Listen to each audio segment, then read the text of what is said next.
During the 20th century, the human population on planet Earth increased from 1.5 to 6 billion, that is 4 times. During the same century, the use of energy increased 14 times and fishing 40 times.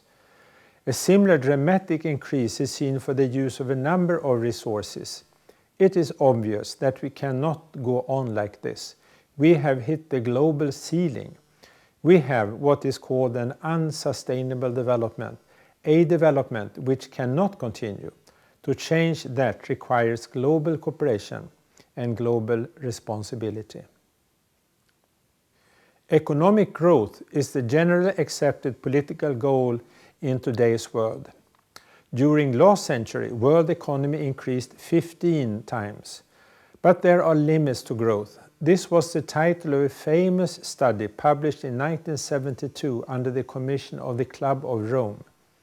30 years later, the same researchers made a follow-up and had to report that growth is still continuing in the same way. Today we are using about 25% more resources every year than what the planet is able to produce. The overuse consists of fossil oil, gas and coal, deforestation, overfishing and so on. At some point we are going to face a deficit of these resources. We are already there when it comes to fossil fuels and perhaps even for food. But the consequences of excessive use of non-renewable resources, such as oil, are seen much before the resources have been emptied. In the case of fossils, it is seen as an accumulation of carbon dioxide in the atmosphere, and this, in turn, leads to global warming. Global warming is now happening.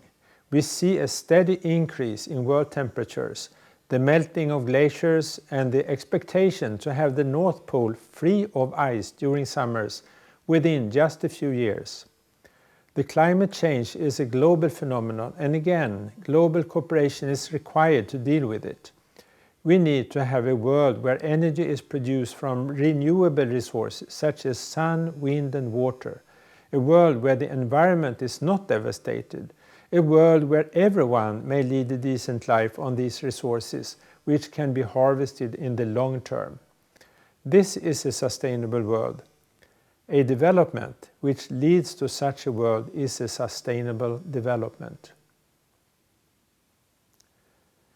The modern discourse on sustainable development started with the publication of Our Common Future by the World Commission in 1987 and the documents from the United Nations Global Summits in Rio de Janeiro in 1992 and in Johannesburg in 2002.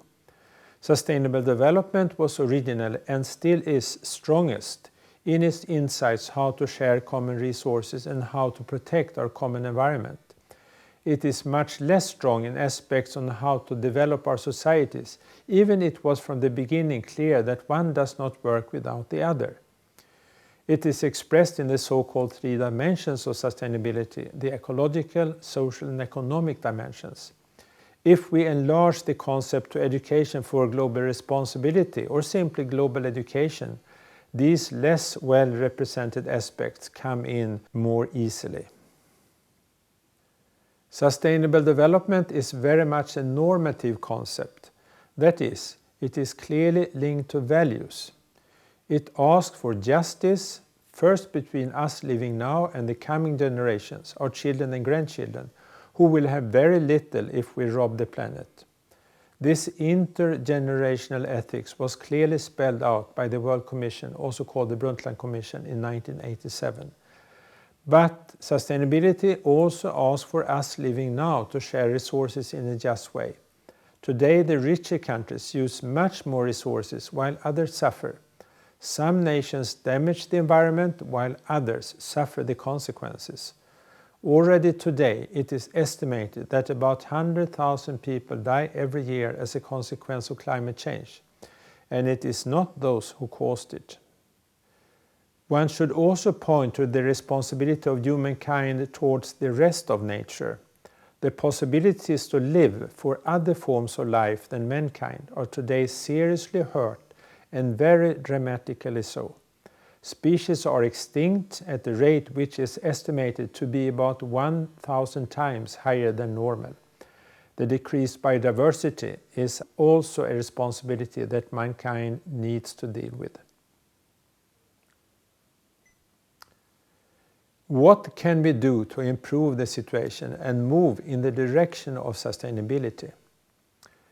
This varies very much depending on where we live and the context. But it is important to stress that everyone and all levels have to contribute. In the rich world, the industrial world, improved resource use is important. Resource use has to be much more efficient. We need to be able to heat our houses with much less energy, drive our cars with much less fuel, produce our food with much less resources, and so on. Technological development is one side of it, but changed lifestyle is another, just as important part. But also the global system needs to be more efficient. Today's extremely slow management of the global conventions, such as the Climate Convention and the Biodiversity Convention, has to be improved and replaced with an efficient management of common resources. The failure to achieve results is seen on all levels. The Baltic Sea, which continues to be one of the most polluted seas in the world in spite of international conventions, illustrates that. It is time to create a world where private interests are not allowed to ruin the interest of both us and future generations. This is truly a main task for an education for global responsibility.